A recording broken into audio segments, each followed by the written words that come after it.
Good morning. Welcome to the informal meeting.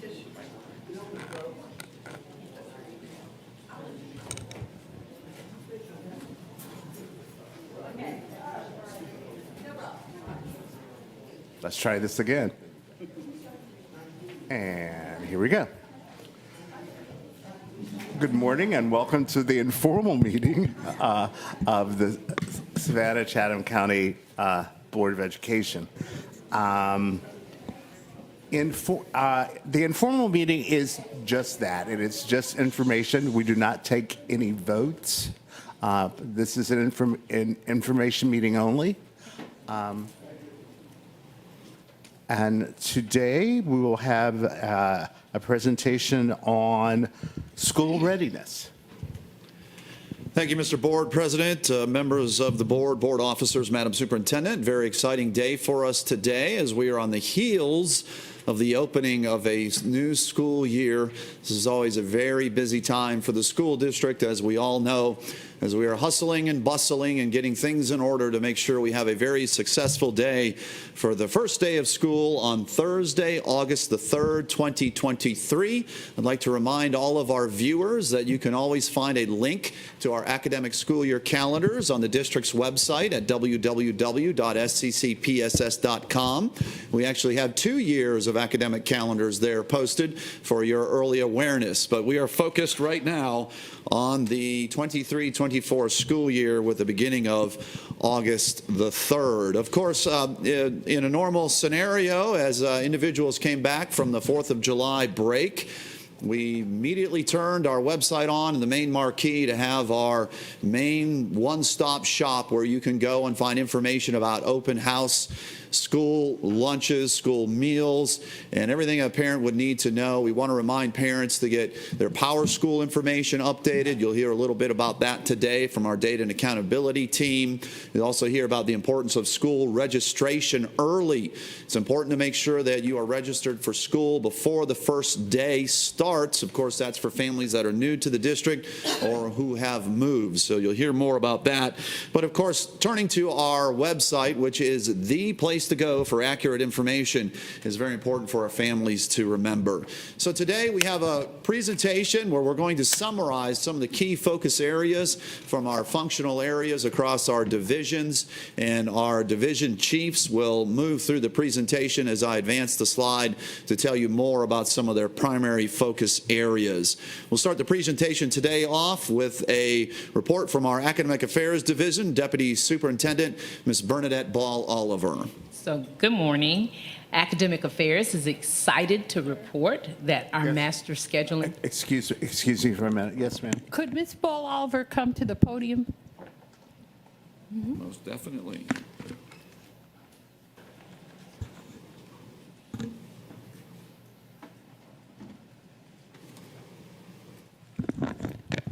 Thank you. Welcome. Good morning. Academic Affairs is excited to report that this year our master scheduling was complete for all of our K-12 schools before we went home for summer. So that lifts a really big burden off of our IS and all of our counselors and our administrators as they return. Also, we have our coaching clinic for rules and awareness for student well-being. Our athletic directors and our fall coaches are participating with that. Mr. Sanders is partnering with Chatham Orthopedic and Resilient Georgia. We're happy to say that Sophie for our new teachers and new educators will be held on July 20th and 21st at Herschel V. Jenkins High School. They will be reporting to their school sites on the 24th, and we are welcoming over 300 new teachers. We will begin on the 27th with the rollout of our literacy plan, beginning with Science of Reading overview for our administrators, academic coaches, and teachers. We have over 165 applicants for our newest Acorn Academy that will be opening at the Formy Early Learning Center, and that application period does not close until Friday. So those numbers continue to swell, and we only have one class opening. Also, Curtis V. Cooper Partnership continues with our health services to support our families, and we are happy to announce that we have also attained a partnership with J.C. Lewis Primary Health Care, and they will be serving those sites that are not served by Curtis V. Cooper. So we're working on expanding our mobile health care unit services for our students. And on July 25th and 26th, we'd like to, of course, invite you to our first Teaching and Learning Conference that will be held. It will be held at New Hampstead High School for our elementary teachers, and that includes our ESOL teachers as well as our teachers that are EIP, REP, and that also serve students with disabilities. We will have over 850 teachers participating that have registered, and that does not include the 300 new teachers that are arriving to the district. For 612, they will be holding that conference at Johnson High School. And that covers the updates for academic affairs. Thank you very much. Any questions? Okay.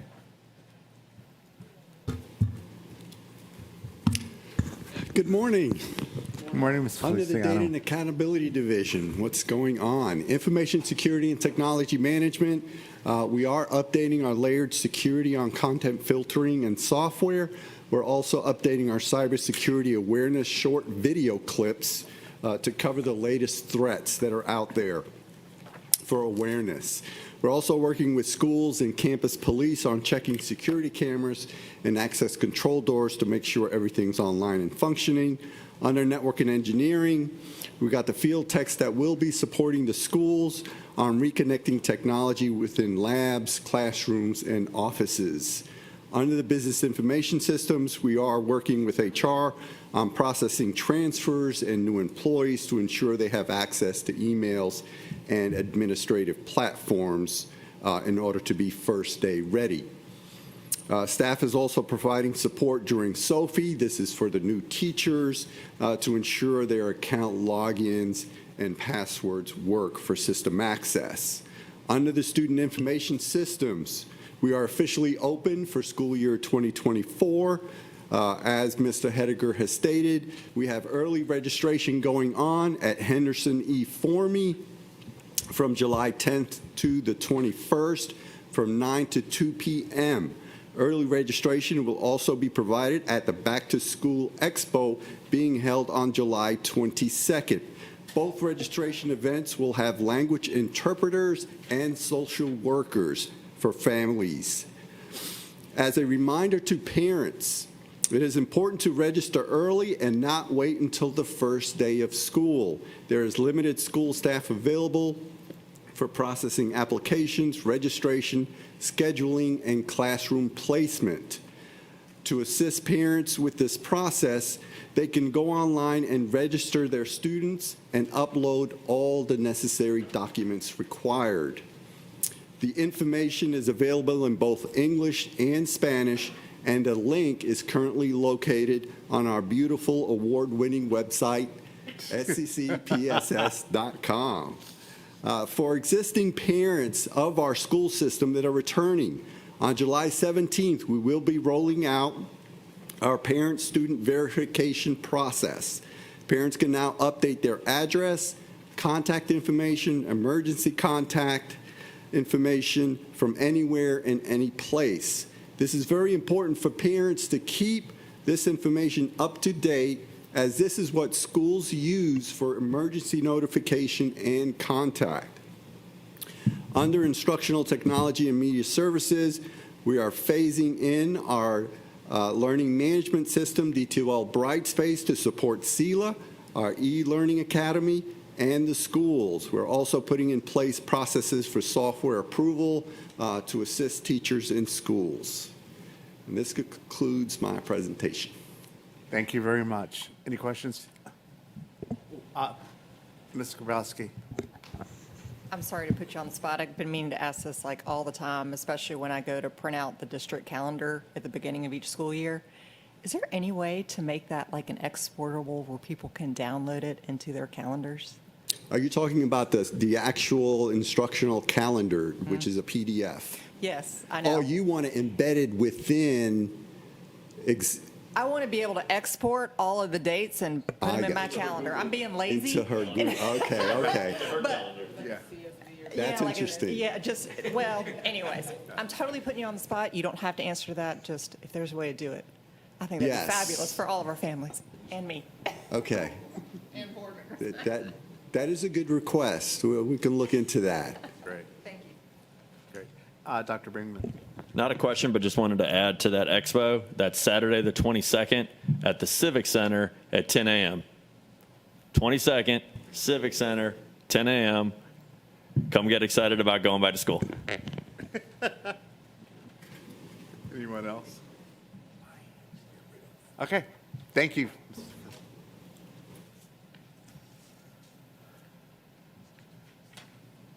Hello, Mr. A. Yes, good morning. I want to highlight a few things. Certainly, we're working on continuing to hire. We started our process for certified in January.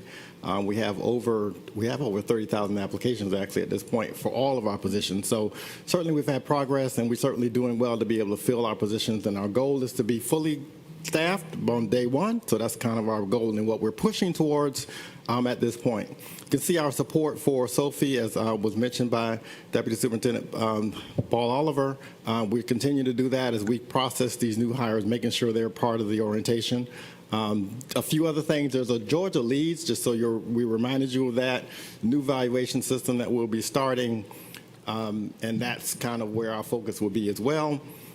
We are excited when we implemented Munis, we're expanding now, so we will now be able to deal with open enrollment. We didn't do open enrollment in the new system last year, and so now this year will be our first year doing open enrollment, so that campaign will be starting this fall as we're going through it.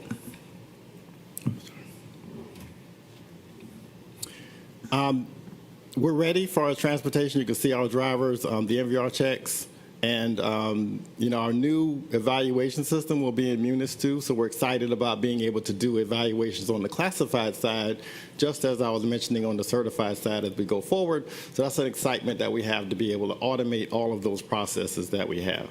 And that concludes the HR portion. Thank you. Any questions or comments? Thank you, Mr. A.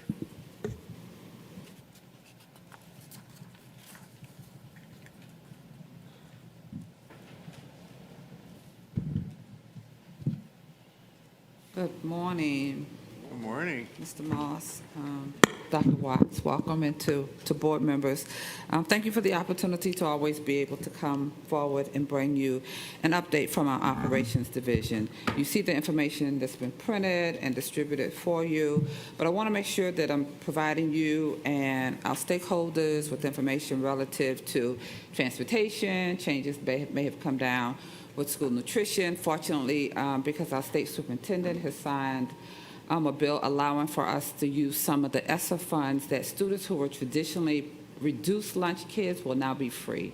That lunch will be free to kids. So we're very excited about that. That's wonderful. I want to be able to share with you how we're making some improvements in our menu planning, not only for lunch but for breakfast. How you're going to see those partnerships with schools, with student organizations and program, have a very robust program and marketing relative to breakfast. Breakfast is at no cost. all of our students should be engaged in breakfast at the start of every school year and every school day. So you'll see us continuing to partner with our marketing team, with communication, working directly with principals and our cafeteria managers to make sure that breakfast is available. You'll see us going back to what we used to do and what we call was grab and go. As they're coming off of the bus, we're going to be working with our custodians in those schools and those teachers to make sure that we can allow those students to grab that breakfast and take advantage of that inside the classroom if necessary as they're preparing for the instructional process. So that's important, that we're going to make sure that we communicate, yes, recognizing that the expo want to make sure parents are fully aware now that if your child was in the reduced category, they are eligible for a free meal. So we're excited about that, want to make sure that we get that information out. Relative to transportation, we looked at our numbers where we ended the year at about 194 drivers. We have about 154 that's confirmed. What we do each year is we ask, tell us if you're coming back. Give us some notice. Those are only the ones that have confirmed. Not saying that others are not coming back, but based on our most recent information, we have 154. We're projecting about 213 routes, but we still have families that are registering. So registration in advance really helps us tremendously.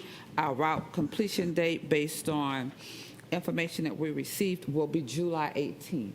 We will be publishing our first list of routes, and it will continue to update.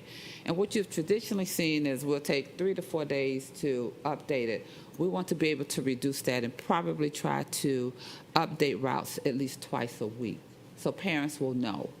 Oh, your child has now been routed. This is the route information. What we did year before is we actually made calls over the weekend to advise them this is the route. So parents are not having to continue to take the kids to school. We want to do everything we can to keep as much traffic off of the streets and have the kids in the buildings on time. So we'll be making sure that we get that information out. That's the completion date. It'll be available to parents on the 20th of July. We'll continue with our hotline for information. We will certainly again be at the expo with our staff, helping to make sure that we register students and make sure that they have that route information. As a reminder, students who reside outside of 1.5 miles of their school of residence will be routed. That's 1.5 miles. Those are the students that will be eligible for transportation. And then naturally, our students with disabilities, our spared children, based on the information that's defined in their IEP, we route all of those students. Just a little bit of additional information. Our driver's starting salary as of this fiscal year is $18.67. $18.67 is what we started bus driver. You'll see us transitioning more drivers over from 5 hours to 8 hours. And just doing a little bit of research, I think we looked at Richmond County. Their starting salary for drivers is about $14, and we're at $18. So we're going to continue to make sure that we're competitive in the industry and we can recruit and retain drivers. We're continuing with our efforts relative to updating our schools. Worked very closely with academic affairs, where we had an opportunity to work in buildings without having students in them. So we were able to determine, let us have this building this summer where we could paint, update the school, work it on an unoccupied campus, give us that opportunity to get that work that's needed. So we thank that team for working with us, working on those HVAC systems, getting those buildings clean. We're able to then take some of our custodial staff and refocus them, make sure they were working in those buildings where we can have them clean. If your building was not one that had summer school, but now if you did, now we're going to take those teams and move them to those ones that had summer school, so we can make sure that those buildings are prepared to receive students the 1st of August. Excited about the last piece I'm going to bring up to you is going to be on the PASS program. We've been testing this for a year or so, where we'll be able to, as students coming in, their ID badge will be able to track them. When you got on the bus, when you got off the bus, and parents will be able to have access to that information too. We did some testing for a year or so, but as you walk in on that bus, there will be a barcode reader. There's a terminal on the bus that the driver will see, and as the student passes it, it will log him or her in. It helps us with route optimization too. So when you tell me how many kids are riding, we can go and pull a report. How many kids that we routed, and then how many kids are routed. That data is important and critical for us if we need to go back and make some modifications. So we're excited to be able to roll that out again. We've been testing that, so that is ready to go live as well. So that kind of concludes, and naturally, our capital projects, our buildings. Excited about turf fields. If you all have a chance to go by Beach High School, go by there frequently. I saw when they were actually excavating. It is amazing. There's several schools, our high schools will get turf. We're working on New Hampstead. That has always been a challenge for us, and believe it or not, once they started working, it's more than a challenge that we always thought we had under that grass. But we're working through it. We had to make some adjustments working with our design professional and our contractor, but we have schools that are slated to have turf on their practice field, and it is amazing. So we want to be able to make sure we're working through that. Did a few site visits this morning, continuing to work on our security vestibules as well. So that kind of concludes the operations update. Question, Ms. Hall.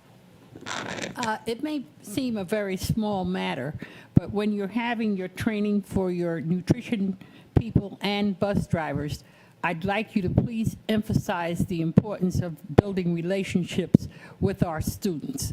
For instance, this sounds wonderful, the PASS program that we're going to do on the buses, but I'm a kid, my ID is home under my bed. So what's going to happen when I get on the bus and I don't have that ID? You know, our bus drivers need to be trained in relationships to work through that some kind of way, and I don't know if there is a way. If I don't have my ID, what happens? He or she will still have an opportunity to ride. That's a mechanism for us to be able to determine where the student is. You get the call, the frantic call from the parent. Oh, Johnny didn't come home. Well, because Dad may have told Auntie to pick him up from the bus stop, so we can tell if Johnny accessed the bus and when he departed from the bus. Well, Because as soon as we get those calls, we all go into a mode, where is little Johnny? This will help us in that process, because we'll know when little Johnny accessed the bus or if he did get on the bus. Okay, that's a great And a lot of times they're after idea. school. You didn't know he said after school. I made the decision to go home, but at least that can now be our first point of departure. Did he or she actually get on the bus at the school at the end of the day? Okay. And then the lunchroom people, a smile goes so far. These are our little customers, if we look at it that way. So they deserve a smile in the morning as opposed to a frown or a, you know, as though we're doing them a favor by giving them some food. So those little things can help Makes it go start a the long day way. for a kid. So what you see here on the third bullet says Operation Retrain. And that's exactly what it is. It is a mandatory training where all employees are required to attend. And those are some of the things that you'll see on that agenda. It's actually a 2-day training session on protocols and procedures, and then how we operate. We deliver a professional service, and we expect no less. So that's what we'll be working. Like I said, we'll be updating our breakfast menus, our lunch menus as well, but we also have to have that front line, that first line, prepared to be able to serve that breakfast and those lunch during the course of the day. Okay, Ms. Hoskins-Brown. Thank you, and thank you for the report. I just had a follow-up question to your answer to Mrs. Hall. So can the child get on the bus? The answer is yes. But the data resolution for those files, you now have a spreadsheet in that barcode system that doesn't have complete data. So that means that I'm assuming that the bus driver would have a log of who got on the bus that didn't have their ID. That would have to get entered and reconciled by somebody later. Exactly. And that's what you see the monitor primarily will be responsible for. Okay. He or she should always know who's on the bus. You know, back in the day when we had seating charts, that really worked. But every time I bring that up, they look at me like, yeah, we know when you were in school. But it worked. I had an assigned seat. It's more difficult to assign kids seats now, but we knew who was on the bus and who wasn't on the bus. And it also helps a substitute bus driver.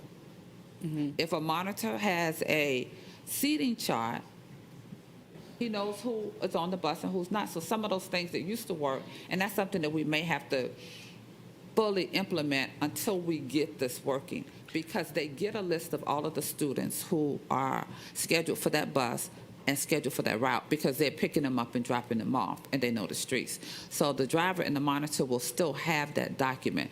We're just making an attempt to automate it. We're not going to fully go away from what we used previously, because we have to have an opportunity to ensure it's fully implemented and ready for us to use. Okay, that's comforting. I'm glad to hear that. I was just thinking about the additional labor. Like, so now, after the route is over, somebody is keying in some data, and that's time, and that's a new duty to a position. That's a new duty for a monitor, or a new duty for a bus driver. And I'm not terribly opposed to that. I'm just wondering if we are anticipating that. But see, as a part of route optimization, we would have had to get that data, acquire that data anyway. And we're just hoping with the implementation of this new model that will reduce that labor, because it's very labor intense. Because we want to know. We have to know if we can go in, modify a route where we may not have had an opportunity to provide services. Well, do we need to continue to do a double back and a triple back? So that data is very critical for us as we analyze, especially that first and second week as students return. Thank you. Well, it also reverberates through the system, because if there was a fight on the bus and Jennifer was in the fight, but the record said Jennifer wasn't on the bus. Exactly. You know, was Jennifer on the bus? And, you know, I think there are ripples for this, that those data will be used in many different ways to our benefit, and hopefully, as we manage it properly, to the benefit of our kids. Absolutely. Thanks. Okay. Howard Hall, then Ms. Grabowski. Yes, thank you for your report. I'm excited about the free and reduced lunch now being free lunch. Right. There's always been a push to motivate parents to apply, those that qualify for free and reduced lunches. We've had campaigns to motivate them. So hopefully this will assist with that, because as we all know, that has a very positive impact on our Title I funding, which is based on free and or reduced lunch. So now that you can qualify for free lunch and there's no more reduced lunch, I think that's awesome, and I'm looking forward to see more parents and more families that qualify apply for these. Exactly. That take the opportunity of this. And it's going to be incumbent upon us and our responsibility to make sure that we're communicating that. Wherever those outlets and those opportunities are, we need to be making sure that that information is disseminated to parents. And we'll be at open houses in those schools. We'll be at the expo, but we actually drill down where you will find us at some of those open houses at those individual schools. And one more thing, does every bus have a bus monitor? Not every bus. We start with our sped buses. All of those are required. Then, as we have the staff, we certainly add monitors to the bus. Because I was just sitting here thinking, my mind just, turning about, say if a child enters a bus and they don't have the barcode, the bus driver can give them a ticket to let them know. So then if there's a monitor, then the monitor can get that ticket, write the child's name on it, so they can account for that child. And we'll, as we fully implement this, we'll certainly be looking at how we need to, make improvements, how it's actually working to our advantage as we go along. That's the kindergarten teacher. I know, right? We all are looking for an internship.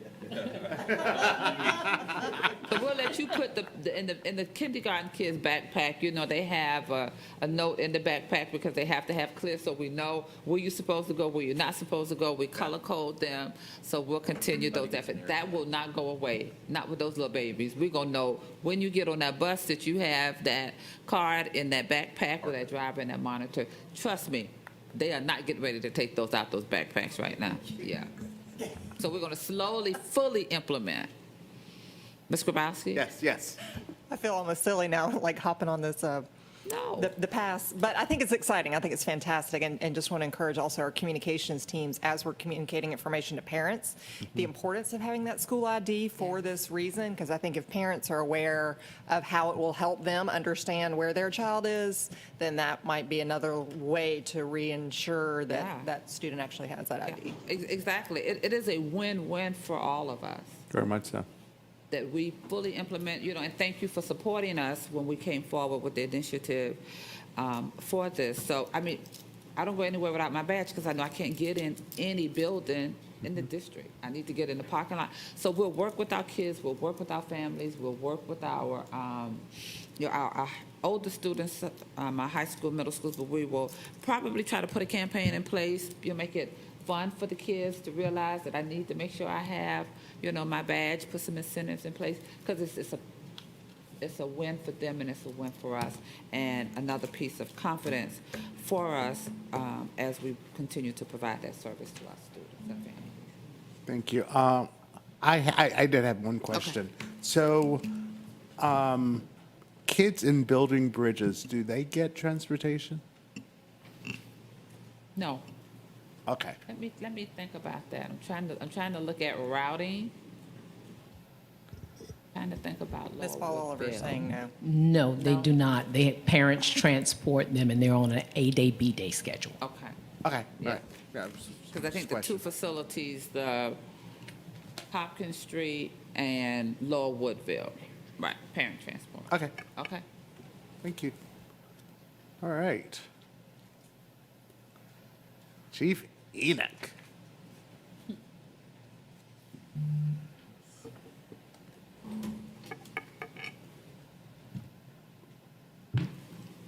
Good morning. Back to school is a time of excitement, anticipation, anxiety, and at times there's safety concerns for our K-12 community. So what is campus police doing? Thank you, I'm glad you asked. Campus police is rapidly gearing up for the opening of the 23-24 school year. This week and the next 3 weeks, our officers and our security staff are training daily on various topics to ensure the safety of our schools and our facilities. As we get back into the school year, we're still engaged in Operation Stay Ready initiative. If you remember, this initiative focuses on a collaborative crime prevention with internal and external stakeholders. And we do that to ensure that all schools and facilities have the appropriate safety and security protocols in place. Because if you don't get ready, it'd be hard to stay ready. As we've previously discussed, all things we do follow the 5 phases of our emergency management cycle. We focus on prevention, mitigation, preparedness, response, and recovery. These back-to-school initiatives are part of our layered security approach, where we consider items such as school safety planning, perimeter security, parking lot safety, building and classroom readiness.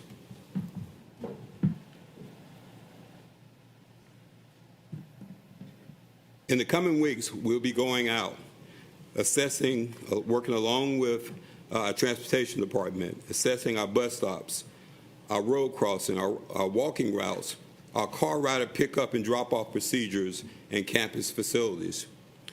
Soon we'll hold our annual back-to-school press conference with 888 Auto Club, announcing schools open, drive safely campaign.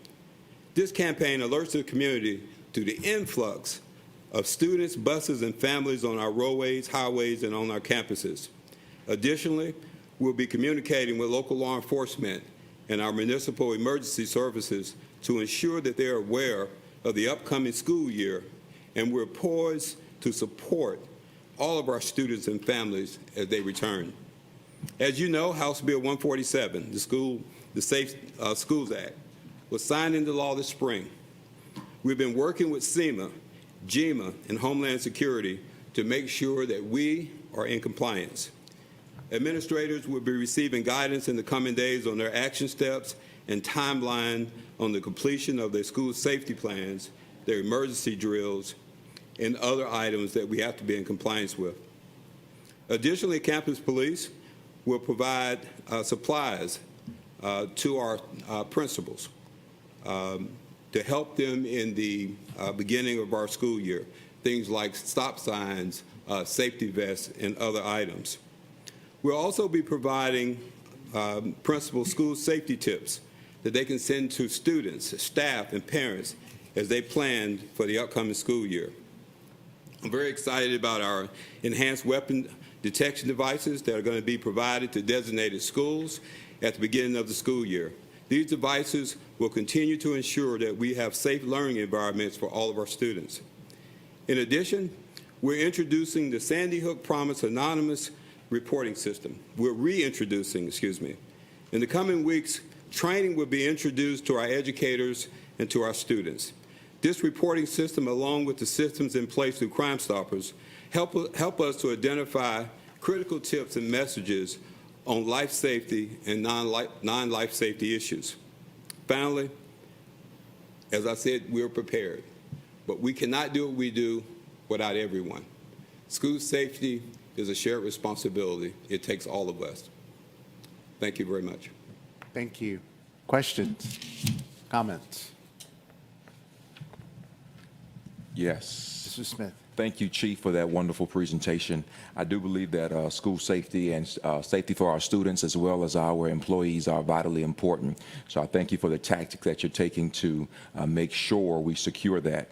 One question I want to ask based upon slide 10, it says a request for assistance letter will be sent to the police chiefs and the sheriffs during our reopenings of schools. My question to you is this assistance being requested due to lack of staffing, or how can you? Yeah, so thank you. That's a good question. We're not built for traffic enforcement. We have to rely on all of our 7 municipalities and the sheriff to help support us in the 426 square miles of land miles where our schools are located. Our municipalities and the sheriff are responsible for that traffic enforcement. And so, trust me, as you know, we're going to need it because those roads are congested, coupled with people trying to go to work. Right. So we got folks trying to bring kids and drop them off to school. We got those little scholars that are coming to school for the first time. There's a lot of excitement and anxiety with parents, and we want to give them the time to drop those kids off, and they want to see them walk in the building and, the crying and chirpiness and all that stuff that occur. We want to make sure that happens, and we do that in a safe way. So we depend very heavily on our municipal partners to help make sure that's a safe initiative. Awesome. Thank you for that question. No worries. Ms. Hall. I've been encouraging the board for the last 6-8 months since I found out about it to push our audio enhancement system. And I'm wondering whether or not it's reached the stage now where campus police are totally synchronized. So if I'm the teacher in that classroom with the button on my lapel, I can push that button to let the office know that there's a problem in my classroom, and that is now transmitted to security. Has that been accomplished, or are we still working through that?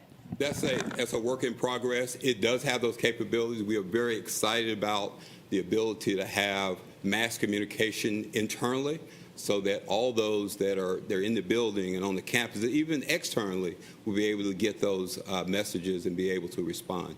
So yes, that is happening. This new technology that we are installing and implementing through that audio system you're referring to is going to give us some capability to do that.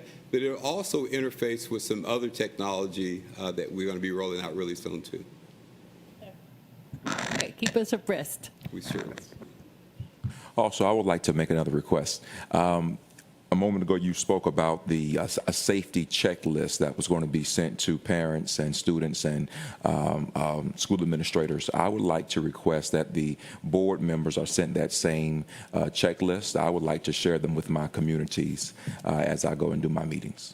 Absolutely. Thank you, We'll sir. make sure we get that to you. Thank you. Any more questions or comments? Thank you. Thank you very much.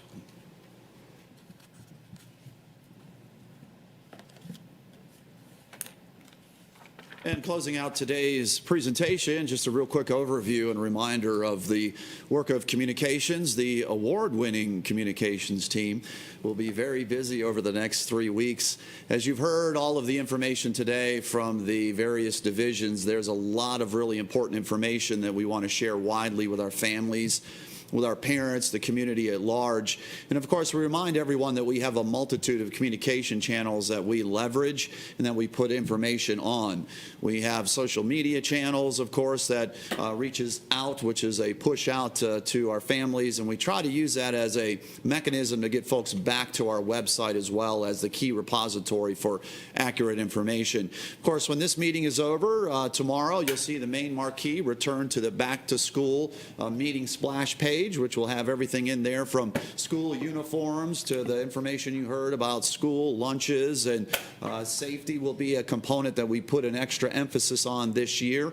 In fact, one of the things that we've done annually, and the board is familiar and we have on the screen, is we'll do the back to school media roundabout. So on the July 20th, we'll be over at A.B. Williams. We invite all of our media partners to come out and hear directly from the division heads and also those who are doing the work on some of these important reminders for our families to have a successful school year start. The other things that we want to reiterate, of course, is the importance of having your school information up to date. We do utilize and we leverage the parent notification system for emails, text messages, and robocalls. So you'll often hear the voices of our communications team into the houses of our families, reminding them of important information. But it's very critical that their phone numbers and their contact information is up to date for that, to make that a successful exchange of information. So we are very, very busy, and of course the leveraging of these communications channels is a priority for us, but notwithstanding that is the direct engagement that will happen over the next few weeks before the start of the school year. That goes from the open house events that are posted on our websites that are very successful, and our families get a lot of good foot traffic there.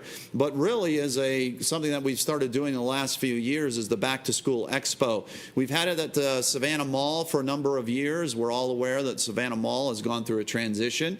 So we have a new location this year, and thank you, Dr. Bringman, for leading off the presentation today and reminding everyone who's watching out there that the July 22nd Back to School Expo will be held at the Savannah Civic Center from 10 a.m. to 3 p.m. Come out and hear directly from our transportation team, hear directly from our school technology team, hear directly from our team that is at the point of school registration. We'll be there helping our families answer questions they may have or finalize any of those last minute things they need to get done before the school doors open on August the 3rd. So that will be, of course, marketed on our website. There is a direct mailer campaign that we are doing for our families, and we'll also leverage that parent notification system through the call out and the email blast and our social media channels as well. It's a very busy time of year. Communication staff is always running from event to event and from initiative to initiative, but this is always a key part of the school year where you really see a great leverage of cross-functional components with all of the divisions, because we want to make sure we have a very successful start of the school year. The first day of school is on a Thursday this year, not a Wednesday. It's on a Thursday. It is Thursday, August the 3rd, and we're looking forward to seeing the smiling faces of our 36,000 plus students. Subject to any questions, that concludes our presentation. Yes, Ms. Grabowski. Just a quick comment. I know there are a lot of great nonprofit organizations in our communities that are doing school uniform drives this time of year. So I would encourage anyone who has the resources to maybe pick up an extra uniform and either donate it to a nonprofit or also to our school uniform closet, which I believe is at Henderson Formey, if I'm correct. Well, we have uniform closets at all of our schools. In fact, last year, through some great work through our communications team and our outreach team, we were able to secure some grant monies that paid for the purchasing of additional school uniforms so that we can have them in school closets. So through any time throughout the school year, if a child is in need of a uniform, they come to school, perhaps they have an accident or something, or the food at lunch gets spilled on it and they need a uniform, or for any reason, we're able to pull on those. So a lot of community partners, you are correct, are coming forward at this time of year. It's wonderful to see that. In fact, we've invited a number of them to come join us at the expo as well. So that is a focus area for sure.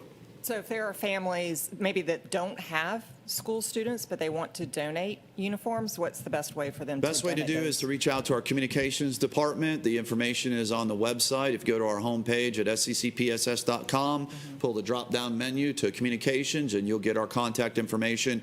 Stacy Jennings or Clyde Newton would be the ones who would facilitate that exchange. Okay, so we don't have like a central drop-off location where somebody can just... We do not. That's something we could certainly look at, but we do, a lot of times it's a case-by-case type of scenario. Okay, thank you. Anyone else? Okay, I will accept a motion to go into executive session. Second? Moved and seconded. All in favor? Ms. Hall? Yes. All right, 9-0. Thank you. Hey, oh, I'm sorry. Any abstaining?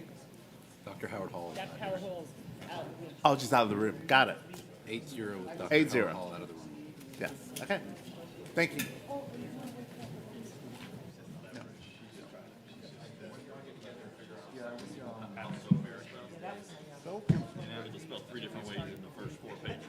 Oh, my God, that's terrible.